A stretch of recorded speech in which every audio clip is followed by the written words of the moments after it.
Hello friends, welcome back to my channel. हाजिर हूँ एक नई लव स्टोरी लेकर। तो चलिए वीडियो को स्टार्ट करते हैं। कहानी की शुरुआत शेन से होती है, जो कि अपने कपड़े तय करते हुए अपनी कहानी हमें बता रही होती है कि जब वो छोटी थी तो उसके मॉम डैड इस दुनिया से चले गए थे। तब एक पर्सन ने उसकी देखभाल की थी। वो पर्सन उसके साथ इतना ज्यादा अच्छा रहता था और उसकी इतनी ज्यादा केयर करता था कि शेन को उससे प्यार ही हो गया। फ्लैशबैक में दिखाया जाता है शैन अपने मॉम डैड के चले जाने के बाद दुनिया में अकेली पड़ जाती है। तभी एक बंदा शैन के पास आता है जिसका नाम लू होता है। एक्चुअली में लू शैन के डैड का बेस्ट फ्रेंड हुआ करता था। उन दोनों के चले जाने के बाद लू डिसाइड करता है कि शैन की सारी जिम्मेदारी वो खुद उठा लेगा। लेकिन लू का ये केयरिंग नेचर शैन को उसे उसकी तरफ अट्रैक्ट करने लग जाता है और शैन को पता ही नहीं चला कि कब उसका ये अट्रैक्शन प्यार में बदल गया और वो बेचारी लू से प्यार कर बैठी। धीरे धीरे समय ऐसे ही बीत जाता है और शैन 18 साल की हो जाती है। शैन तो बहुत ही ज्यादा खुश हो रही होती है। लू उसे बर्थडे प्रेजेंट के तौर पर उसे एक नेकलेस देता है, जो देखकर शैन तो बहुत ही ज्यादा खुश हो जाती है और उसे शुक्रिया अदा करती है। लू उसे पूछता है, बर्थडे प्रेजेंट में तुमने गॉड से क्या विश मांगी है? शैन तो उसे डायरेक्टली बोल देती है, मैंने तो तुम्हें मांगा है। ये सुनकर लू को गुस्सा आ जाता है और शैन को बिना कुछ कहे वहाँ से चला जाता है। शैन सोचती है, कोई बात नहीं, अगर इस बर्थडे पर तुमने मुझे ये प्रेजेंट नहीं दिया है तो अगली बार मैं तुमसे ये तोहफा मांग लूंगी। के बाद हमें उसके नेक्स्ट बर्थडे का सीन दिखाया जाता है। शैन यहाँ पर बहुत ही ज्यादा खुश हो रही होती है क्योंकि उसने डिसाइड किया था कि आज फिर से वो लू को अपनी फीलिंग कन्फेस करेगी कि इस बर्थडे पर उसके काफी सारे फ्रेंड्स भी उसका बर्थडे सेलिब्रेट करने के लिए आए होते हैं। लेकिन शैन की नजरें तो सिर्फ लू पर ही होती है। सभी लोग पार्टी में बहुत ही ज्यादा एंजॉय कर रहे होते हैं, लेकिन लू कुछ ज्यादा ही ड्रिंक कर लेता है। इस वजह से वो अपने आप को संभाल भी नहीं पा रहा होता। शैन उसे संभालते हुए रूम में लेकर आ जाती है और उसे बेड पर लिटा देती है, लेकिन गलती से वो उसके ऊपर ही गिर जाती है। शैन लू को इस तरीके से देखकर अपने आप पर कंट्रोल ही नहीं कर पाती और वो उसे किस करने लग जाती है। अचानक से लू अपनी आंखें खोल लेता है और शैन को वो अपने इतने ज्यादा क्लोज देखकर बहुत ही ज्यादा घबरा जाता है और वो उसे खुद से दूर कर बोलता है, क्या तुम पागल हो गई हो क्या? मैंने तुम्हें कितनी बार कहा है, मैं तुम्हारा बॉयफ्रेंड नहीं बल्कि मैं तुम्हारा अंकल हूँ। तुम इस बात को भूल जाती हो। आज मैं तुम्हें ये बात साफ साफ बता देता हूँ कि मैं तुम्हें पसंद नहीं करता हूँ, इसलिए आगे से तुम मेरे क्लोज आने की कोशिश भी मत करना और मेरे साथ इस तरीके का बिहेव करने के बारे में तो अगली बार सोचना भी मत। अगर दोबारा तुमने ऐसा कुछ मेरे साथ करने की कोशिश की ना तो समझ जाना कि मुझसे ज्यादा बुरा तुम्हारे लिए और कोई नहीं होगा। ये बोलकर लू तो गुस्से में वहाँ से चला जाता है। लेकिन शैन को तो इस बात से घंटा फर्क नहीं पड़ रहा था क्योंकि वो लू से कुछ ज्यादा ही प्यार करती थी। इसलिए अगले दिन वो उसके लिए हैंडमेड स्कार्फ बनाने लग जाती है और जैसे ही लू घर पर आता है तो वो बड़े ही प्यार से वो स्कार्फ उसे देने लग जाती है। लेकिन तभी वो देखती है इस बार लू घर पर अकेले नहीं आया था, वो अपने साथ एक लड़की को भी लेकर आया होता है जिसका नाम वी होता है। वी यहाँ पर आने के बाद उससे उसका स्कार्फ ले लेती है और उसे पूछती है, क्या तुमने इसे लू के लिए बनाया है? वो बोलती है, ठीक है तो मैं इसे पहना देती हूँ, अब से तुम ना मुझे आंट कहकर बुला सकती हो क्योंकि मैं बहुत ही जल्दी लू से शादी करने वाली हूँ। ये बोलकर वो जानबूझकर उसके स्कार्फ को नीचे गिरा देती है ताकि वो उसको नीचा दिखा सके। शैन भी चुपचाप उस स्कार्फ को उठा लेती है और लू से पूछने लग जाती है, क्या तुम मुझे सच में छोड़ना चाहते हो? लेकिन लू इस बात पर उसे कुछ नहीं बोलता। लेकिन थोड़ी देर बाद उसे बोलता है, तुमने इसे मेरे साथ देख लिया ना, अब तो तुम्हें पता चल गया होगा कि मैं तुम्हें पसंद नहीं करता हूँ, इसलिए अब से तुम हम दोनों के बीच में आने की कोशिश बिल्कुल भी मत करना क्योंकि हम दोनों बहुत ही जल्दी शादी करने वाले हैं। ये सारी बातें शैन को बहुत ही ज्यादा बुरी लग रही होती है, लेकिन उसे कहीं ना कहीं ये विश्वास होता है कि लू उसके सामने रूट बनने की कोशिश कर रहा है। असल में ऐसा है नहीं, यानी कि वो उसे पसंद करता है। इस बात को सोचते हुए वो डिसाइड करती है कि वो लू को फिर से एक बार अपना प्यार अच्छे से कन्फेस करेगी ताकि कम से कम लू एक बार उसे देखे तो सही। लू और शैन दोनों एक दूसरे से अच्छे से बात कर रहे होते हैं, तभी वी उसे बुलाने लग जाती है। इसके बाद लू भी वी से अच्छे से बात करता है और शैन के सामने उसे अपनी बाहों में उठाकर रूम में लेकर चला जाता है। ये सारी चीजें देखकर शैन तो बहुत ही बुरी तरीके से टूट जाती है। और बेचारी को समझ ही नहीं आ रहा होता अचानक से ये सब कुछ क्या हो रहा है। मैंने डिसाइड किया था मैं लास्ट टाइम एक बार लू को फिर से अपने प्यार का इजहार करूंगी, लेकिन इसका इस तरीके का बिहेवियर देखकर वो तो पूरी तरीके से टूट ही जाती है। इसलिए वो डिसाइड करती है कि वो लू के साथ इस जगह को भी छोड़ देगी कि उसे कभी भी लू की याद ही ना आए। इसलिए वो अपने अब्रोड वाले अंकल के पास कॉल कर बोलती है मैं भी वहाँ पर आना चाहती हूँ। ये सुनकर उसके अंकल पूछने लग जाते हैं क्या तुम ठीक हो, तुम्हें कोई प्रॉब्लम तो नहीं है ना वहाँ पर। शैन बोलती है अंकल ऐसी कोई बात नहीं है, मैं बस यहाँ पर रहकर ना बोर हो चुकी हूँ, इसलिए अब मैं आपके साथ रहना चाहती हूँ। ये सुनकर उसके अंकल बोलते हैं ओके, और वो शैन के लिए टिकट भी बुक करवा देते हैं। अगले सीन में शैन घर से बाहर जा रही होती है, तभी लू उसे देख लेता है और उसे रोक कर पूछता है तुम कहाँ पर जा रही हो। शैन बोलती है मैं ना डेट पर जा रही हूँ, मुझे एक लड़का पसंद आया इसलिए मैं उससे मिलने के लिए जा रही हूँ, अगर आपको कोई प्रॉब्लम है तो आप मुझे बता सकते हो। ये सुनकर लू बोलता है तुम मुझसे इस तरीके से बात क्यों कर रही हो। तभी वहाँ पर वी आ जाती है, वो बोलती है हम दोनों भी ना बाहर जा रहे हैं तो चलो तुम हमारे साथ चलो, हम तुम्हें ड्रॉप कर देंगे। तभी वो लू के हाथ में ब्रेसलेट देख लेती है और बोलती है क्या तुम इसे मेरे लिए लेकर आए हो, और उसके हाथ से ब्रेसलेट ले लेती है। मेरे लिए तुम इतना सुंदर गिफ्ट लेकर आए हो उसके लिए शुक्रिया। एक्चुअली मेलू ये ब्रेसलेट शेन के लिए लेकर आया होता है, लेकिन वो शेन को ऐसा दिखाना चाहता था कि वो उसकी केयर नहीं करता, इसलिए वो उस गिफ्ट को वी को ही दे देता है। इसके बाद ये तीनों कार के अंदर आ जाते हैं, जहाँ पर वी एक बार फिर से शेन को परेशान करने की कोशिश करती है। उसे जलाने के लिए वो लू को बोलती है देखो ना लू मेरी लिपस्टिक फैल गई है, क्या तुम इसे सेट कर दोगे। लू भी उसकी बातों को मना नहीं कर पाता। वो शेन को दिखाना चाहता था कि अब लू उसका नहीं हो सकता, इसलिए उसे अब उसके बारे में नहीं सोचना चाहिए। ये सोचकर वो वी के क्लोज आता है और उसकी लिपस्टिक को ठीक करने लग जाता है, लेकिन ये सारी चीजें देखकर शेन का तो दिल टूटा जा रहा होता है। उससे तो ये बात हजम ही नहीं हो रही थी, जिस इंसान को वो इतना ज्यादा प्यार करती थी और जो उसके साथ इतना ज्यादा अच्छा रहता था, अचानक से उसे कौन सा सांप काट गया जो वो उसके साथ इतना ज्यादा रूड हो गया है। वो अपने आंखों के आंसू को छुपाकर चुपचाप बैठी हुई होती है। तभी वी उससे बात करना शुरू कर देती है तुम कहाँ पर जा रही हो, क्या तुम अपने लिए बॉयफ्रेंड बनाने जा रही हो। इससे ये अच्छी बात है, इस उम्र में तुम्हें बॉयफ्रेंड बना ही लेना चाहिए, तो तुम्हारी हमेशा केयर करेगा, प्रोटेक्ट करेगा, इवन तुम्हें बहुत ज्यादा प्यार भी करेगा। ऐसे बातें करते हुए ये लोग पहुंच जाते हैं, लेकिन वी जानबूझकर पहले ही शेन को उतार देती है, उसे बोलती है यहाँ से तुम आसानी से चली जाओगी। तो बोलकर वो लू के साथ वहाँ से चली जाती है। तो देखकर शेन को तो बहुत ही ज्यादा बुरा लग रहा होता है, देखो जरा कितना बदल गया है, मुझे ऐसे बीच रास्ते में छोड़कर जा रहा है। उसने वी को इस बारे में कुछ बोला भी नहीं। इसके बाद वो उस जगह पर पहुंच जाती है जहाँ पर उसे काम होता है। यहाँ पर आने के बाद जैसे ही वो अपनी आईडी देती है, अभी सामने वाली लड़की उसे देखकर पहचान जाती है और बोलती है क्या तुमने मुझे पहचाना, मैंने तुम्हें बचपन में देखा था, देखो जरा तुम कितनी ज्यादा बड़ी और सुंदर हो गई हो, वैसे तुम यहाँ से अब्रोड क्यों जाना चाहती हो। चैन बोलती है इस जगह पर अब मेरा मन नहीं लग रहा है, इसलिए मैं अब्रोड जाकर पढ़ाई करना चाहती हूँ, और वैसे भी वहाँ की पढ़ाई यहाँ से कुछ ज्यादा अच्छी है, इसलिए मैं वहाँ जाकर अपनी आगे की पढ़ाई कंप्लीट करना चाहती हूँ। वो लेडी बोलती है ये तो बहुत ही अच्छी बात है कि तुम अपनी पढ़ाई को लेकर इतनी ज्यादा सीरियस हो, वैसे तुम मुझे ना परेशान दिख रही हो, अगर तुम्हें कोई प्रॉब्लम है तो तुम मेरे साथ शेयर कर सकती हो। लेकिन शैन उसे कुछ नहीं बताती और बोलती है मैं ना एकदम ठीक हूँ। इसके बाद शैन घर वापस आ जाती है, जहाँ पर वो बैग में अपना सामान रख रही होती है। तब उसकी नजर लू के स्केच पर पड़ जाती है जो उसने खुद ही बनाया हुआ होता है। उसे देखने के बाद उसे पुरानी बातें याद आने लग जाती है कि वो लू से कितना ज्यादा प्यार करती थी। अब लू सोया होता है तो शैन उसके साथ मस्ती करने लग जाती है और लू भी उसे कुछ बोलता नहीं था, उल्टा वो उसके साथ बहुत ही ज्यादा प्यार से रहा करता था। इवन वो तो कभी उसे डांटता भी नहीं था। प्रेजेंट में शैन ये सारी बातें सोच रही होती है, तभी उसके रूम में वी आ जाती है। वी उसका हाथ पकड़ कर बोलती है क्या कोई प्रॉब्लम है, तुम ना मुझे बहुत ही ज्यादा परेशान दिख रही हो, अगर तुम्हें कोई भी प्रॉब्लम है ना तो तुम मुझे बता सकती हो, वैसे भी बहुत ही जल्दी मैं तुम्हारी आंटी बनने वाली हूँ, इसलिए अब मैं भी तुम्हारा अच्छे से ध्यान रखना चाहती हूँ। मुझे मालूम है अपने मॉम डैड की डेथ के बाद तुम बहुत ही ज्यादा परेशान रहती थी, इसलिए अब से तुम मुझे अपनी मॉम की तरह ट्रीट कर सकती हो। फिर वो लू और शैन की साथ वाली तस्वीर देख लेती है। उसे देखने के बाद भी बोलती है मेरी भी लू के साथ काफी ज्यादा पिक्चर है, क्या तुम उन्हें देखना चाहोगी। ये बोलकर वो उसे अपनी और लू की बहुत सारी फोटोज दिखाने लग जाती है, जिसमें वो दोनों काफी ज्यादा करीब होते हैं, जो देखकर शैन को तो काफी ज्यादा बुरा लग रहा होता है। लेकिन वी इतना सब कुछ करने के बाद भी शन को परेशान करना नहीं छोड़ती। वो उसके बैग से एक फोटो निकालती है जिसमें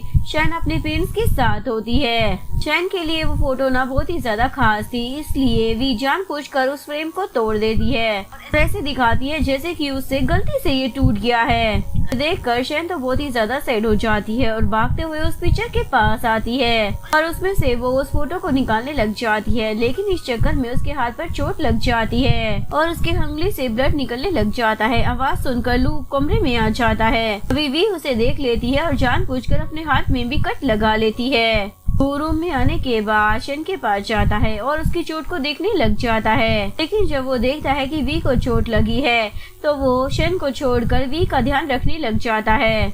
वी तो ड्रामा करना स्टार्ट कर देती है, देखो ना मेरे हाथ में भी चोट लग गई है, मैं इसके पेरेंट्स की फोटो देख रही थी लेकिन ये फोटो फ्रेम मेरे हाथ से छूटकर नीचे गिर गया। और बोलती है शन प्लीज मुझे माफ कर देना, मेरा ऐसा कोई इंटेंशन नहीं था कि मैं इस फ्रेम को तोड़ूं, वो तो गलती से मुझसे टूट गया था। लो शन को सुनाने के लिए बोलने लग जाता है, कोई बात नहीं, एक फोटो ही तो थी जो टूट गई, दूसरी आ जाएगी। वी तुम ना इसके बारे में इतना ज्यादा चिंता मत करो। ये सुनकर शन के दिल के तो टुकड़े हो जाते हैं, क्योंकि उसे भी पता था कि लू को ये बात अच्छे से पता है कि ये फोटो उसके लिए कितनी ज्यादा खास है, लेकिन उसके टूट जाने पर फिर भी ये ऐसे बिहेव कर रहा है जैसे कि कुछ हुआ ही ना हो। इसके बाद जैसे ही वो रूम से बाहर आती है तो वो देखती है वी लू को अपने हाथों से खाना खिला रही है। ये देखकर उसका दिल तो फिर से एक बार टूट जाता है, लेकिन फिर भी वो चुपचाप डाइनिंग टेबल पर आकर बैठ जाती है और शांति से अपना नाश्ता करने लग जाती है। लू उससे बार बार बात करने की कोशिश करता है, लेकिन शन तो उसे अवॉइड करने लग जाती है। लू को भी इस बात का पता चल जाता है कि शन को उसकी बातें बहुत ही ज्यादा बुरी लग रही हैं, इसलिए वो उसे दिखाने के लिए वी के क्लोज चला जाता है और उसके बालों को सहलाने लग जाता है। ये देखकर शन को तो और भी ज्यादा बुरा लग रहा होता है। नेक्स्ट सीन में ये लोग एक पेंटिंग कंपटीशन में आए होते हैं, जहाँ पर वी के साथ शन ने भी इस कंपटीशन में पार्टिसिपेट किया होता है, लेकिन यहाँ के सभी लोग हैरान हो जाते हैं जब उन्हें पता चलता है कि यहाँ के दो कैंडिडेट ने सेम पोर्ट्रेट बनाया हुआ है। तो पोर्ट्रेट और किसी का नहीं बल्कि मिस्टर लू का ही होता है, यानी कि वी के साथ शन ने भी सेम पोर्ट्रेट बना रखा होता है। इससे पहले कोई भी वहाँ पर कुछ भी बोले, वी स्टेज पर आ जाती है और शन को बोलने लग जाती है, तुमने मेरे पोर्ट्रेट को कॉपी किया है, मैं तुम्हारी आंट हूँ, तुम्हें इतना ज्यादा सपोर्ट करती हूँ, पर तुमने मेरे साथ क्या किया, मैंने तुम्हारे साथ जो अपना आइडिया शेयर किया तुमने उस आइडिया को ही चुरा लिया, भला तुम मेरे साथ ऐसा कैसे कर सकती हो। इसके बाद सभी लोग शन के बारे में बातें करने लग जाते हैं, ये लड़की कैसी है जो दूसरे के आइडियाज को चुराती है। शन सभी को बताने लग जाती है ऐसा कुछ भी नहीं है, और वो वी को बोलती है आपने पहले ही देख लिया था कि मेरे रूम में ऐसे बहुत सारे पोर्ट्रेट बनाकर मैंने रखे हुए थे, फिर आप मेरे साथ ऐसा कैसे कर सकती हैं। आपको तो पता है ना सारी सच्चाई क्या है, तो आप सभी के सामने इतना बड़ा झूठ कैसे बोल सकती हैं। मुझे तो लगता है कि आप ही वो पर्सन हो जिसने मेरे आइडिया को चुरा लिया है, लेकिन यहाँ पर कोई भी पर्सन उसकी बातों पर यकीन ही नहीं करता। सभी लोग उसे चीटर कहकर बुलाने लग जाते हैं। शैन बोलती है आप लोगों को लग रहा है ना कि मैंने चीटिंग की है, लेकिन मैं आप सभी लोगों को सबूत दिखा सकती हूँ। मैंने जब इस पोर्ट्रेट को बनाया था ना तो यहाँ पर मैंने डेट किया था, और आप इस पोर्ट्रेट पर देख सकते हो इस पर मेरा सिग्नेचर है, लेकिन फिर भी कोई उस पर भरोसा नहीं करता और उसे चीटर कहकर बुलाने लग जाता है। तभी वी शैन के क्लोज आकर बोलने लग जाती है तुम्हें लग रहा होगा कि मैंने तुम्हारी सारी चीजें छीन ली है, लेकिन ऐसा कुछ भी नहीं है, मैं ये सारी चीजें किसी और के नहीं बल्कि लू के कहने पर ही कर रही हूँ, इसमें मेरी कोई गलती नहीं है। जैसा तुम्हारे प्यारे अंकल चाहते थे मैं तो बिल्कुल वैसा ही कर रही हूँ, और वैसे भी अब तुमको ना हम दोनों के बीच से दूर चले जाना चाहिए। तुम्हें पता लग ही गया होगा कि तुम्हारे अंकल मुझसे कितना ज्यादा प्यार करते हैं। तभी वहाँ पर लू आ जाता है। लू को देखकर शैन को लगता है कि वो उसे ही सपोर्ट करेगा, लेकिन लू उसका साथ नहीं देता, उल्टा वो उसी को फंसा देता है। शैन बोलती है क्या तुम्हें सच में ऐसा लगता है कि मैंने इस पोर्ट्रेट को कॉपी किया है।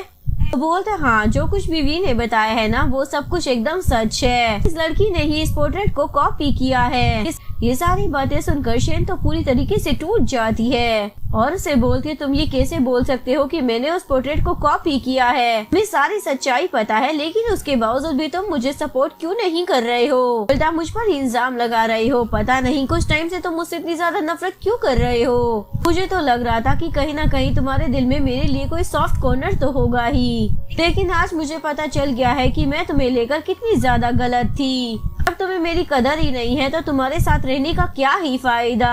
मुझे तो ऐसा लगता है कि मुझे तुमसे बहुत ही ज्यादा दूर चले जाना चाहिए। ये बोलकर वो वहाँ से चली जाती है। शैन की ये सारी बातें सुनने के बाद लू को भी काफी ज्यादा बुरा लग रहा होता है, इसलिए वो बार में आने के बाद बहुत ही ज्यादा ड्रिंक कर लेता है। ड्रिंक करने के बाद वो नशे में घर पर आता है और सीधा शैन को ढूंढते हुए उसके रूम में आ जाता है और उसे किस करने लग जाता है। शैन उसे रोकने की कोशिश करती है लेकिन लू नहीं रुकता और उसे किस करने लग जाता है और उसके साथ इंटीमेट होने की कोशिश करता है। शैन उसे बोलती है मुझे ना बहुत ही ज्यादा दर्द हो रहा है। ये सुनकर लू रुक जाता है और उसके टम्मी पर अपना सर रखकर सो जाता है। नेक्स्ट मॉर्निंग जैसे ही उसकी आंखें खुलती है तो वो शैन पर ही गुस्सा करने लग जाता है। तुम तो बहुत ही ज्यादा बेशर्म निकली, बिना मेरी परमिशन के तुम मुझे अपने रूम में कैसे लेकर आ गई? मैंने तुम्हें कितनी बार कहा है कि मैं तुम्हें पसंद नहीं करता हूँ, लेकिन फिर भी तुम मेरे पीछे ही पड़ी रहती हो। मैंने कितनी बार तुम्हें वार्न भी किया है और समझाया है कि मैं तुम्हें पसंद नहीं करता, लेकिन उसके बावजूद भी तुम मेरे साथ ऐसा कैसे कर सकती हो? पता नहीं तुम अपनी हरकतों को कब छोड़ोगी। शैन उसे समझाने की कोशिश करती है, ज्यादा मत बोलो, मैंने तुम्हारे साथ कुछ नहीं किया है। लेकिन लू उसकी बातों पर यकीन नहीं करता और वहाँ से चला जाता है। शैन ये सारी बातें सुनकर बहुत ही ज्यादा उदास होकर रो रही होती है। तभी उसे उसके अब्रोड वाले अंकल का कॉल आ जाता है।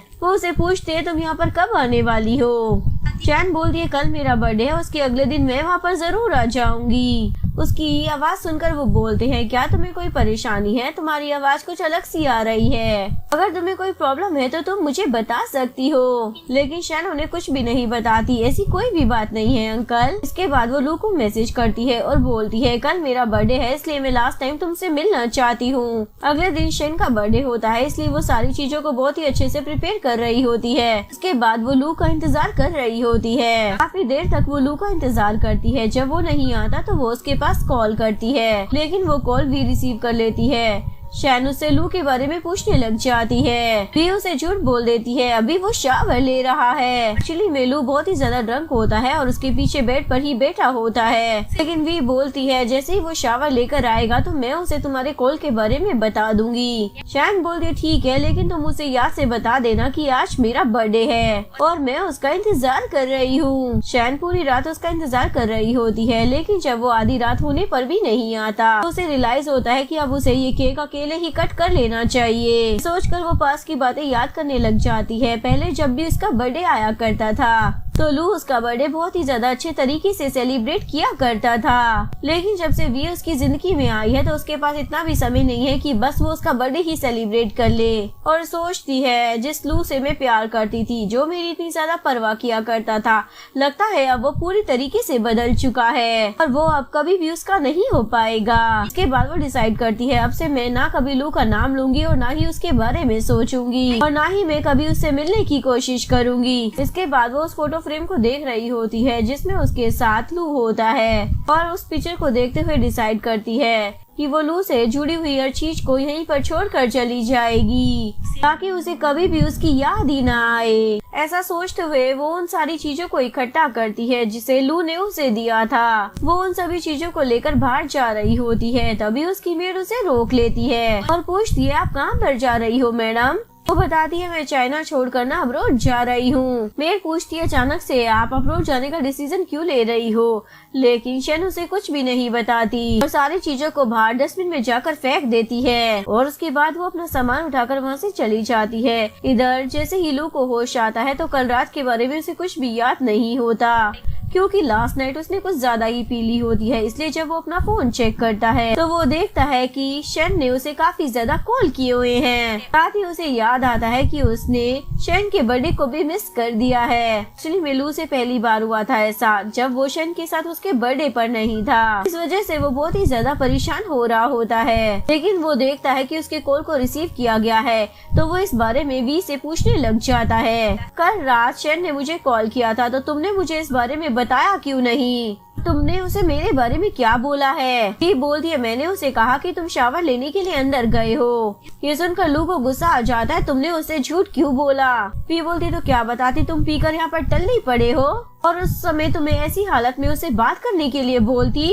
ये सुनकर लू तो बहुत ही ज्यादा गुस्सा हो जाता है और उसे बोलता है तुम्हें तो मैं बाद में देखता हूँ। इसके बाद वो उसे ढूंढते हुए घर पर आ जाता है जहाँ पर सारी चीजें वैसी की वैसी ही पड़ी हुई है। वो देखता है कि टेबल पर खाना पड़ा हुआ है, केक भी कट नहीं हुआ होता और साथ ही वहाँ पर एक लेटर भी होता है। एक्चुअली में वो लेटर शन उसके लिए ही छोड़ कर गई होती है। शन ने उसमें लिखा होता है लू जब तुम इस लेटर को पढ़ रहे होंगे तो शायद मैं तुम्हारे पास ना हूँ। उस समय मैं तुमसे बहुत ही ज्यादा दूर जा चुकी होंगी क्योंकि अब तुम्हारी लाइफ में मेरे लिए कोई जगह ही नहीं है, तो मैं तुम्हारे साथ रहकर क्या करूँगी। वैसे मैं तुमसे बहुत ही ज्यादा प्यार करती थी लेकिन तुमने कभी मेरी फीलिंग को समझा ही नहीं, इसलिए मैं अपनी सारी फीलिंग और जिन भी चीजों से तुम्हें प्यार था उन सारी चीजें को यहीं पर छोड़कर तुमसे बहुत ही ज्यादा दूर जा रही हूँ। ये सारी बातें पढ़ने के बाद लू तो बहुत ही ज्यादा घबरा जाता है और भागते हुए एयरपोर्ट पर जाता है। वहाँ पर आने के बाद वो चारों तरफ शन को ही ढूंढने लग जाता है लेकिन वो उसे कहीं पर भी नहीं मिलती क्योंकि इस बार शन ने लू को सच में अपने दिल से बाहर निकाल कर फेंक दिया था क्योंकि इस बार लू ने उसके दिल को बहुत ही ज्यादा हर्ट किया था और वो लू को यहीं पर छोड़कर अब्रॉड पहुंच जाती है। जैसे ही वो वहाँ पर पहुँचती है तो उसके अंकल वहाँ पर उसका वेलकम करते हैं। अपने अंकल को देखने के बाद शन तो बहुत ज्यादा खुश हो जाती है। उसके अंकल भी उसे काफी अच्छे से ट्रीट कर रहे होते हैं। उसके अंकल उसे कार में बैठने के लिए बोल रहे होते हैं। वो कार में बैठने के लिए जा रही होती है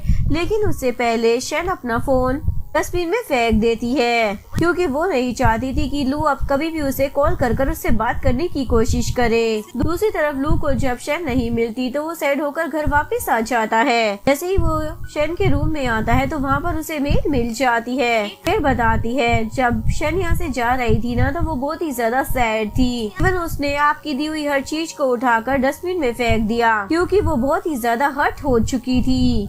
इसलिए आपको उसे सही समय पर मना लेना चाहिए था क्योंकि और ज्यादा देर होने पर आप कुछ नहीं कर सकते। आपके पास रिग्रेट के अलावा कुछ नहीं बचेगा क्योंकि इतनी अच्छी लड़की को आपने सिर्फ दुनिया वालों की वजह से छोड़ दिया। लू डस्टबिन के पास आता है और उन सारी चीजों को देखकर बहुत ही ज्यादा सैड हो जाता है और देखता है कि शन ने बचपन से उन सारी चीजों को संभाल कर रखा है। वो भी चीजें लू ने उसे दी थी क्योंकि वो लू से ना बहुत ही ज्यादा प्यार करती थी, इसलिए वो उसकी दी हुई हर एक चीज को बहुत ही ज्यादा संभाल कर रखती थी। लेकिन जाने अनजाने में उसने शन का दिल हजारों बार तोड़ दिया था। इस बात को याद कर वो बहुत ही ज्यादा दुखी हो जाता है और उसकी फोटो को देखकर बोलने लग जाता है शन मैंने तुम्हारे साथ ना बहुत ही ज्यादा गलत किया है, इसलिए मैं तुम्हें ढूंढ कर रहूंगा और मैं तुम्हें बताऊंगा कि मैं तुमसे कितना ज्यादा प्यार करता हूँ। मैं तुम्हारी हर एक इच्छा को पूरी करने की कोशिश करूंगा, इवन तुम्हारे अगले बर्थडे पर मैं तुम्हारे साथ ही होऊंगा। इसके बाद वो उस नेकलेस को देखता है जो उसने उसे 18 बर्थडे पर दिया था, जो कि शन को बहुत ही ज्यादा पसंद भी था। लेकिन अब हालात बदल चुके थे। शन के दिल में अब लू के लिए कोई फीलिंग्स नहीं थी, इसलिए वो इस नेकलेस को भी यहाँ पर फेंक कर चली गई थी। इसके बाद वो स्कार्फ को देखता है जो शन ने उसके लिए बड़े ही प्यार से बनाया हुआ होता है और बड़े ही प्यार से वो उसे देने के लिए भी आती है, लेकिन लू ने उसे लेने से मना कर दिया था। वो स्कार्फ को गले से लगाकर बहुत ही ज्यादा रोने लग जाता है और बोलता है शन मैंने तुम्हारे साथ कितना ज्यादा गलत कर दिया है, अब तो मुझे ही समझ में नहीं आ रहा है कि मैं तुमसे माफी कैसे मांगू, लेकिन फिर भी मैं तुम्हें ढूंढूंगा ताकि तुम मुझे मेरे किए की सजा दे सको। फ्लैशबैक में दिखाया जाता है उसके फ्रेंड ने भी उसे समझाया होता है जब वो लड़की तुमसे इतना ज्यादा प्यार करती है तो फिर तुम उससे प्यार क्यों नहीं करते हो। बोलता है कुछ चीजें हैं जिसकी वजह से मैं ना कुछ भी नहीं कर सकता हूँ। वो सारी बातें याद कर लू तो बहुत ही ज्यादा रोने लग जाता है। तभी मेड आकर बोलने लग जाती है सर आप इस तरीके से रो मत, ये रोने का समय नहीं है, आपको वहाँ पर जाकर शन को ढूंढना चाहिए और उसे बता देना चाहिए कि आप उसे कितना ज्यादा प्यार करते हो, क्योंकि ये समय यहाँ पर बैठकर रोने का नहीं बल्कि शन को ढूंढने का है। मेड की बातें सुनने के बाद शन डिसाइड करता है कि वो भी अब्रॉड जाएगा। जैसे ही वी को इस सारी चीजों के बारे में पता चलता है तो वो लू से मिलने के लिए आ जाती है और उसे बोलती है तुम कहीं नहीं जा सकते हो, तुम्हें मेरे साथ रहना होगा और मुझसे शादी करनी होगी क्योंकि मैं तुमसे प्यार करती हूँ। लू बोलता है क्या हुआ, तुम्हें हमारा कॉन्ट्रैक्ट याद नहीं है क्या, तुम्हें मेरे साथ जब तक रहना था जब तक कि मैं तुम्हें अपने साथ रखूंगा। मैं तुम्हें तब तक अपने साथ रखना चाहता था जब तक यह मुझसे दूर ना हो जाए और अब वो मुझसे दूर हो चुकी है, इसलिए अब मैं तुम्हें अपने साथ नहीं रखने वाला। तुम्हें तो ये बात अच्छे तरीके से पता है कि मैं तुम्हें कोई पसंद वसंद नहीं करता, मैं तो बस शन को जलाना चाहता था, इसीलिए मैंने तुम्हारी हेल्प ली थी। वी बोलती है मुझे मालूम है कि तुम मुझसे प्यार नहीं करते हो। लेकिन मैं तो तुमसे प्यार करती हूँ ना, मैं चाहती हूँ कि मैं हमेशा तुम्हारे साथ ही रहूँ। लेकिन लू तो उसे अकेला छोड़कर वहाँ से चला जाता है। इसके बाद वो अब्रोड में आ जाता है। वहाँ पर पहुँचने के बाद वो शेन के बारे में इंफॉर्मेशन निकालने लग जाता है, जहाँ पर उसे पता चलता है कि शेन वहाँ पर अपने अंकल के साथ रहती है। इसके बाद वो उस कॉलेज के बारे में पता करता है जहाँ पर शेन पढ़ाई करती है। जैसे ही उसे उस कॉलेज का पता चल जाता है तो वो उस कॉलेज में एक बहुत ही बड़ा अमाउंट डोनेट करता है। इस वजह से वहाँ पर चाइना के जितने भी बच्चे पढ़ने आए थे उन्हें इस बारे में पता चल जाता है और सभी लोग इस बारे में बात कर रहे होते हैं। चाइना के एक बहुत ही बड़े बिजनेसमैन ने हमारे कॉलेज में एक बहुत बड़ा अमाउंट डोनेट किया है। इवन आज तो वो हमारे कॉलेज में भी आने वाले हैं। जैसे ये लोग लू का नाम लेते हैं। लू का नाम सुनते ही शेन तो बहुत ही ज्यादा घबरा जाती है। इसके बाद शेन अपने फ्रेंड हान के साथ कॉलेज में घूम रही होती है। अभी उसके सामने अचानक से लू आ जाता है। लू को देखकर शेन तो उसे इग्नोर करने लग जाती है और वहाँ से जाने लगती है। लेकिन लू उसे रोक कर बोलता है, क्या तुम मुझसे इतनी ज्यादा नफरत करने लगी हो जो तुम मुझसे थोड़ी देर के लिए बात भी नहीं कर सकती हो? शैन बोलती, हाँ मैं तुमसे बहुत ही ज्यादा नफरत करती हूँ और तुम ही तो चाहते थे कि मैं तुमसे बहुत ही ज्यादा दूर हो जाऊँ। लो अब मैं तुमसे बहुत ही ज्यादा दूर भी आ चुकी हूँ, लेकिन अब तो तुम्हें ये भी पसंद नहीं आ रहा है। लेकिन तुम तो मेरे पीछे यहाँ तक आ गई हो। मैं तुमसे हाथ जोड़ती हूँ कि प्लीज मेरा पीछा छोड़ दो। मैं अपनी लाइफ में बहुत ही ज्यादा आगे आ चुकी हूँ और अब मुझे अपनी जिंदगी में तुम बिल्कुल भी नहीं चाहिए और अब मैं अपनी लाइफ में किसी और को चाहती हूँ और उसी के साथ रहना चाहती हूँ। ये बोलकर वो हान के साथ वहाँ से चली जाती है। हान उससे लू के बारे में पूछने लग जाता है, ये बंदा कौन था? वो बोलती है, ये वो पर्सन है जिसने बचपन से ही मेरा बहुत ही अच्छे से ख्याल रखा है, यानी कि मेरे अंकल है। मैं उन्हें दिखाने के लिए भला बुरा बोल रही हूँ, लेकिन सच कहूँ तो मेरे दिल में उनके लिए कोई नफरत नहीं है, क्योंकि मैं कभी उनसे नफरत कर ही नहीं सकती हूँ। हान बोलता, मुझे नहीं पता था कि वो तुम्हारे अंकल है। वैसे तुम दोनों के बीच में जो कुछ भी है वो तुम दोनों का पर्सनल मैटर है, इसलिए आइंदा से मैं इस बारे में तुमसे कोई बात नहीं करूँगा। इसके बाद दोनों अपने अपने रास्ते चले जाते हैं। इसके बाद शेन के कॉलेज में एक पेंटिंग कंपटीशन होने वाला होता है, जिसमें शेन भी पार्टिसिपेट करने वाली होती है। सारी चीजों के बारे में जैसे ही शेन के फ्रेंड्स को पता चलता है तो वो लोग भी बहुत ही ज्यादा खुश हो जाते हैं, इवन उसे बहुत ही ज्यादा सपोर्ट भी करते हैं। इसके बाद पेंटिंग कंपटीशन का रिजल्ट आने वाला होता है। होस्ट अनाउंस करती है, इस कंपटीशन में जो भी फर्स्ट आएगा उसे इनाम के तौर पर एक मोटी रकम दी जाएगी। ये सुनकर ये सारे लोग तो बहुत ही ज्यादा खुश हो जाते हैं और इस कंपटीशन को शेन जीत जाती है। शेन तो बहुत ही ज्यादा खुश हो रही होती है और उसे स्टेज पर इनाम देने के लिए बुलाया जाता है। तभी अनाउंस होता है कि लू इस प्राइज को देने वाला है। जैसे ही शेन लू का नाम सुनती है और उसे यहाँ पर देखती है तो उसे तो बहुत ही ज्यादा गुस्सा आ रहा होता है। जैसे ही लू उसे ट्रॉफी लेने के लिए स्टेज पर आता है तो शेन उस ट्रॉफी को लेने से मना कर देती है और बोलती है, मुझे ये अवार्ड नहीं चाहिए। इवन वो अपने बनाए हुए ऑब्जेक्ट को सबके सामने तोड़ देती है। जब मेरी लाइफ में प्यार है ही नहीं तो मैं इस चीज को बनाकर करूंगी क्या? ये बोलकर वो जाने लगती है, लेकिन तभी लू उसका हाथ पकड़कर उसे रोक लेता है और पूछता है, तुम मेरे साथ ये किस तरीके से बिहेव कर रही हो? बोलती है, उसी तरीके से जैसे पहले तुम मेरे साथ बिहेव किया करते थे। तो इसमें इतनी ज्यादा चौंकने वाली क्या बात है? वैसे भी मैं बहुत ही ज्यादा आगे निकल गई हूँ, मैं तुम पर से मूव ऑन हो चुकी हूँ, इसलिए तुम मेरी जिंदगी से ना दफा हो जाओ। लू उसे मनाने की कोशिश करता है, लेकिन शेन उसकी एक बात नहीं सुनती और वहाँ से चली जाती है। शेन का ये बिहेवियर देखकर तो बाकी लोग शॉक ही हो जाते हैं, क्योंकि शेन जब से वहाँ पर आई थी उसने किसी से ऊंची आवाज में बात भी नहीं की थी, इसलिए उसका ये बिहेवियर देखकर सारे लोग शॉक में थे। हमेशा कॉलेज में दिखने वाली लड़की अचानक से इतनी ज्यादा अग्रेसिव कैसे हो गयी? इवन लोग तो लू को लेकर भी बातें करने लग जाते हैं, शेन ने उसके साथ इस तरीके से बिहेव क्यों किया? लेकिन किसी को भी इस बारे में कुछ भी पता नहीं चलता। लू तो यहाँ पर शेन से माफी मांगने के लिए आया था, लेकिन यहाँ का माहौल तो और भी ज्यादा बिगड़ जाता है, इसलिए वो शेन से माफी मांगने के लिए उसे ढूंढता है। जैसे ही उसे शेन के हॉस्टल के बारे में पता चलता है तो वो उसके हॉस्टल के नीचे ही शेन का इंतजार करने लग जाता है। तभी जोरों से बारिश भी होने लग जाती है।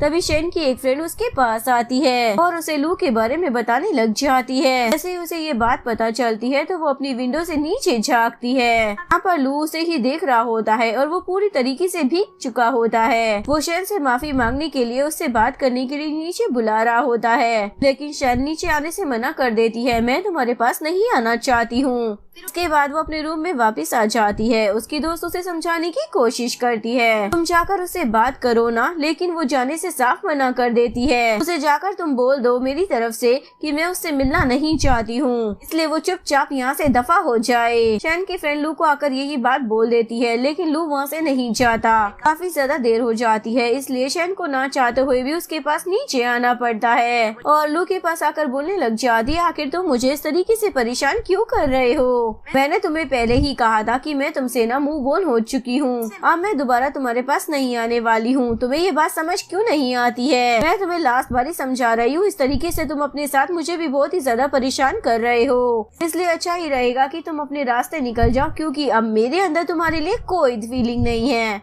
बोलकर वो अपने हॉस्टल के अंदर जा रही होती है। तभी बारिश रुक जाती है, लेकिन तभी अचानक से बहुत सारे गुंडे आ जाते हैं जो शैन को अकेला देखकर उसके करीब जाने लग जाते हैं। वो बोलता है, तुम ना सच में बहुत ही ज्यादा सुंदर हो। अगर तुम मेरे साथ एक रात बिताती हो तो सच में तुम्हें भी अच्छा लगेगा। ये बोलकर वो उसे टच करता है। शैन गुस्से में उसे एक चाटा धर देती है। थप्पड़ खाने के बाद वो लोग तो बहुत ही ज्यादा गुस्से में आ जाते हैं। उसके बाद वो उसके साथ बदतमीजी करने लग जाते हैं। तभी वहाँ पर लू आ जाता है और उसे बहुत ही ज्यादा गुस्सा आ रहा होता है और वो उन गुंडों की बहुत ही ज्यादा पिटाई करता है, लेकिन इन सब के चक्कर में शैन के सर पर भी चोट लग जाती है। वो मार खाने के बाद वो सारे गुंडे तो वहाँ से भाग जाते हैं। शैन बोलती है, माना कि तुमने मेरी हेल्प की है, लेकिन मेरे अंदर तुम्हारे लिए कोई फीलिंग नहीं है। ये बोलकर वो बेहोश हो जाती है, जिसके बाद वो उसे अपने घर लेकर आ जाता है। घर आने के बाद वो उसकी चोट पर दवाई लगाने लग जाता है। वो बोलती है, अचानक से तुम्हें क्या हुआ? मेरे साथ इतना ज्यादा अच्छे क्यों हो रहे हो? कुछ टाइम पहले तो तुम मेरे साथ इतना ज्यादा बुरे हो रहे थे। और उसे बोलती है, दवा लगाने की कोई जरूरत नहीं है, इसका इलाज तो मैं खुद ही कर सकती हूँ। वैसे भी तुम पहले ही मुझे इतने ज्यादा जख्म देख चुके हो कि उन्हें ही भरने में काफी ज्यादा टाइम लग जाएगा, इसलिए तुम्हें मुझे और जख्म देने की कोई जरूरत नहीं है। लू बोलते, मैं यही तो चाहता हूँ, मैंने तुम्हें जो भी जख्म दिए हैं वो मैं खुद ही भर दूँ। मैं तुमसे ना बहुत ही ज्यादा प्यार करता हूँ और अपने सारे किए की तुमसे माफी मांगना चाहता हूँ। ये बोलकर वो उसे किस करने लग जाता है। शैन उसे खुद से दूर कर बोलती है, क्या तुम्हारे भेजे में भूसा भरा है? समझ नहीं आता? मैंने तुम्हें कहा है कि अब मैं तुम्हारे अंदर बिल्कुल भी इंटरेस्टेड नहीं हूँ और मैं नहीं चाहती कि अब मैं तुम्हारे साथ रहूं। वैसे तो मुझे समझते क्या हो, जब तुम्हारा दिल चाहता है तब मेरे पास आते हो, लेकिन जब तुम्हारा मन भर जाएगा तो खुद से ही दूर चले जाओगे या फिर मुझे परेशान करोगे। क्या तुमने मुझे कोई सामान समझ कर रखा है जो तुम मुझे अपने अकॉर्डिंग इस्तेमाल करते रहोगे? लेकिन मैं ऐसी बिल्कुल भी नहीं हूँ। तभी वहाँ पर शैन के अंकल आ जाते हैं, जिसे देखकर लू वहाँ से जाने लगता है। अंकल उसे पूछते हैं, क्या तुम इस लड़की को पसंद करती हो? वैसे ये है कौन? वो बोलती है, नहीं, हम एक दूसरे को पसंद नहीं करते, ये मेरे अंकल है जो चाइना में मेरा ध्यान रखते थे। ये सुनकर लू को तो और भी ज्यादा बुरा लगता है, इसलिए वो बिना कुछ कहे वहाँ से चला जाता है और बाहर में आने के बाद बहुत ही ज्यादा पीने लग जाता है। तभी लू को उसके डैड का कॉल आ जाता है और बोलते हैं, मैंने तुम्हें मना किया था ना कि तुम उस लड़की के पीछे कहीं नहीं जाओगे, लेकिन देखो जरा, तुम उस लड़की का पीछा करते हुए अब रोड तक चले गए। मैंने तुम्हें साफ शब्दों में पहले ही बता दिया था कि तुम्हें उस लड़की के साथ नहीं रहना है, लेकिन तुम तो मेरी बातों को समझते ही नहीं हो। जल्दी से तुम चाइना वापस आ जाओ, क्योंकि तुम्हें वी से ही शादी करनी पड़ेगी। तुम पागल हो एक नंबर के, जो तुम शैन के पीछे पड़े हो। क्या तुम्हें मालूम नहीं है वो तुमसे उम्र में कितनी ज्यादा छोटी है? तुमने उसे पाल पोस कर बड़ा किया है, तो भला तुम उससे प्यार कैसे कर सकते हो?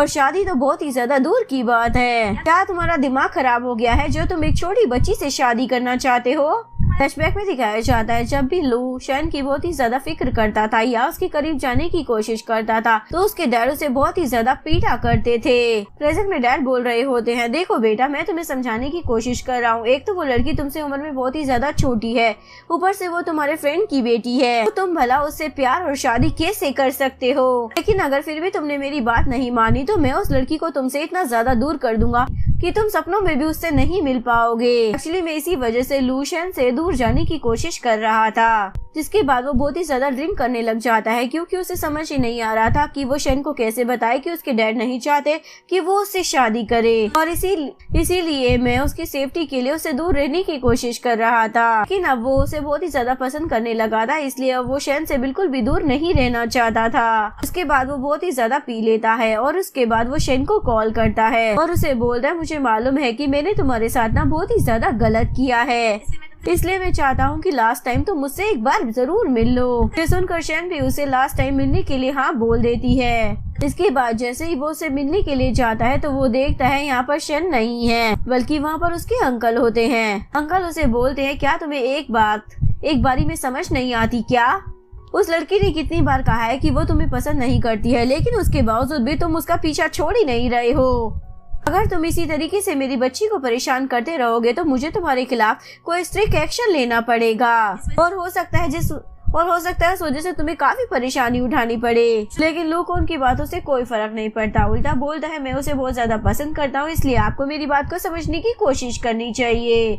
अभी वहाँ पर शेन आ जाती है। वो बोलती है, अंकल इस आदमी को समझाने का कोई फायदा नहीं है, क्योंकि ये बंदा समझने का नाम भी नहीं ले रहा है, इसलिए बेटर रहेगा कि आप इसे इसके हाल पर ही छोड़ दो। ये बोलकर वो अपने अंकल के साथ वहाँ से चली जाती है। लोगों को ये सारी बातें बहुत ही ज्यादा हर्ट कर देती है, इसलिए वो चाइना वापिस आ जाता है। जैसे ही वो घर में आता है तो मेड उसे बताती है, वी आपके रूम में इंतजार कर रही है। इसके बाद जैसे ही वो रूम में आता है तो वी को देखकर हैरान हो जाता है, क्योंकि इस मैडम ने बहुत ही ज्यादा रिवीलिंग ड्रेस पहनी हुई होती है। लोग उस पर बहुत ही ज्यादा गुस्सा करने लग जाता है, तुम्हारी हिम्मत भी कैसे हो गई मेरे रूम में इस तरीके से आने की और सबके सामने इस तरीके के कपड़े पहनने की? तुम्हें क्या लगता है तुम जब चाहो मुंह उठाकर मेरे घर में आ सकती हो और मेरे रूम तक घुस सकती हो? है मुझे तुम्हारी इस गलतफहमी को ना दूर करना पड़ेगा। ये बोलकर वो उसकी गर्दन को पकड़ लेता है और उसे बोलता है, आगे से ना मेरे घर में और ना ही मेरे कमरे में आने की कोशिश करना। वी बोलती है, तुम्हें क्या लगता है तुम मुझसे शादी नहीं करोगे? लेकिन मैं तुमसे शादी कर ही रहूंगी, चाहे कुछ भी हो जाए, हमारी शादी तो होनी ही है। और अगर तुमने मुझसे शादी नहीं की ना तो तुम्हारा ये डिसीजन तुम्हारी पूरी जिंदगी ही बर्बाद कर देगा। लोग बोलते हैं, अगर ऐसी बात है तो मैं भी देखना चाहता हूँ तुमसे ना शादी करने के मेरे क्या नुकसान है। ये बोलकर वो अपने गार्ड्स को बोलकर उस लड़की को घर से बाहर फेंकवा देता है।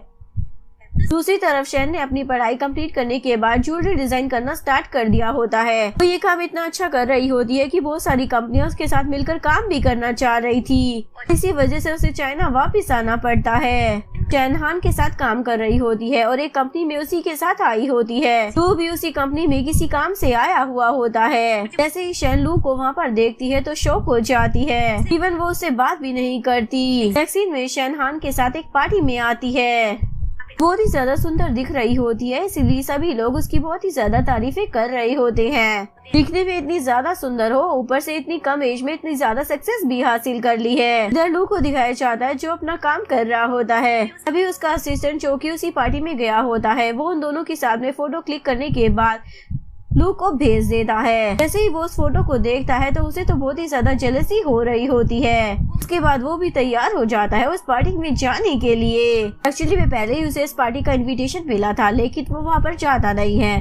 पर इन दोनों को साथ में देखने के बाद वो उस पार्टी में जाने वाला था। दूसरी तरफ वी भी इस पार्टी में सच धज कर पहुँच जाती है। जैसे ही वो वहाँ पर शेन को देखती है तो उसके पास जाकर उसे जलाने की कोशिश करती है। उसे अपने हाथ में पहनी हुई रिंग दिखाकर बोलती है, देखो जरा मेरी लू के साथ एंगेजमेंट हो गई है और जल्दी हम दोनों की शादी भी होने वाली है।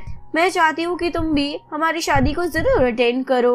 वो बोलती है, ये तो अच्छी बात है कि तुम लू से शादी कर रही हो, लेकिन माफ करना मेरे पास इतना ज्यादा फालतू टाइम नहीं है कि मैं तुम्हारी शादी को अटेंड कर सकूँ, इसलिए मैं तुम्हें एडवांस में ही कांग्रेस बोल देती हूँ। ये सुनकर भी सोचती है, अच्छी बात है, अगर यहाँ से चली जाएगी तो मेरा काम आसान हो जाएगा। और उसे बोलती है, अच्छा होगा कि तुम हम दोनों के बीच में नहीं आओगी, वैसे भी वो तुम्हें पसंद करता है लेकिन मैं उसे पसंद करती हूँ। शैन बोलती है, मैं जानती हूँ, लेकिन अब मेरे दिल में ना उसके लिए कोई जगह नहीं है, इसलिए तुम्हें जरा भी परवाह करने की जरूरत नहीं। और प्यार तो बहुत ही ज्यादा दूर की बात है, वैसे मैं ना तुम्हें भी बिल्कुल पसंद नहीं करती हूँ। पता नहीं क्यों, लेकिन जब भी मैं तुम्हें देखती हूँ ना तो मुझे बहुत ही ज्यादा गुस्सा आ जाता है, और उस लू पे तो और भी ज्यादा गुस्सा आता है। ये सुनकर वी गुस्से में उसके ऊपर वाइन फेंक रही होती है, लेकिन तभी बीच में लू आ जाता है और वो शेन को बचा लेता है। इसके बाद वी पास में खड़े हुए वेटर को बोलती है कि तुम शेन को धक्का दो, इसके बदले में मैं तुम्हें पैसे दूंगी। जिसके बाद वो वेटर शेन को धक्का दे देता है और इस वजह से वो पुल में गिर जाती है।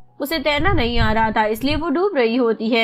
ये देखकर लू भी पुल में कूद जाता है और वो उसे बचाकर बाहर लेकर आ रहा होता है। इन दोनों को ऐसे देखकर किसी को भी समझ में आ नहीं रहा होता आखिर इन दोनों का रिश्ता क्या है। इसके बाद वो उसे अंदर लेकर आ जाता है और बोलता है तुम्हारे कपड़े ना पूरी तरीके से भीग चुके हैं, इसलिए मैंने तुम्हारे लिए दूसरी ड्रेस मंगा दी है। इसके बाद वो कपड़े उसे देकर उसे माफी मांगने लग जाता है, लेकिन शेन उसे माफ नहीं करती। मैं तुम्हें माफ नहीं करना चाहती हूँ, इसलिए ना तुम मुझसे दूर रहो। इसके बाद वो लू के दिए हुए ड्रेस को पहनकर उसके साथ पार्टी में वापस आ जाती है।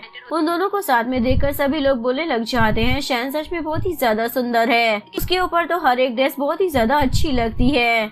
जैसे ही उन दोनों को साथ में देखती है तो उसे तो बहुत ही ज्यादा गुस्सा आने लग जाता है, इसलिए वो गुस्से में सभी के सामने बोलने लग जाती है शेन ना अपने डिजाइन कभी नहीं लाती, बल्कि वो दूसरों के डिजाइन कॉपी करती है और इसी तरीके से वो आगे आई है। लेकिन लू सभी को एक्सप्लेन करने लग जाता है ऐसी कोई बात नहीं है और बताता है शेन ना बहुत ही ज्यादा टैलेंटेड है और उसने तो कई सारे प्राइजेस भी जीते हैं। इसके बाद वो वी की सच्चाई सभी को बता देता है। ये लड़की है जो दूसरों के डिजाइन चोरी करती है और आगे बढ़ने की कोशिश। इवन वो रिकॉर्डिंग भी सुना देता है, जिसे सुनकर सभी लोग हैरान हो जाते हैं। तभी वहाँ पुलिस ऑफिसर आते हैं और वी को पकड़कर ले जाते हैं। ये देखकर तो सभी लोग हैरान ही हो जाते हैं, क्योंकि वो लोग वी को एक अच्छी लड़की समझ रहे थे।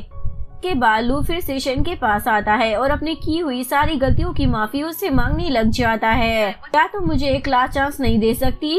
शेन बोलती है मैंने तुम्हें बहुत मौके दिए हैं, तुमने बहुत बार मेरा दिल दुखाया है, इसलिए अब मैं तुम्हें एक और चांस नहीं दे सकती हूँ। अभी हान भी शेन को शादी के लिए प्रपोज कर देता है और उसे शादी करने के लिए बोलता है। ये सुनकर लू भी उसे शादी के लिए प्रपोज कर देता है, लेकिन शेन दोनों में से किसी को भी चूज नहीं करती और यहीं पर इस कहानी का एंड हो जाता है। अगर आपको वीडियो अच्छी लगी हो तो प्लीज वीडियो को लाइक करें, चैनल को सब्सक्राइब करें, न्यू अपडेट्स के लिए बेल आइकन का बटन प्रेस करें। मिलते हैं नेक्स्ट वीडियो के साथ, तब तक के लिए सारांगे, बाय बाय।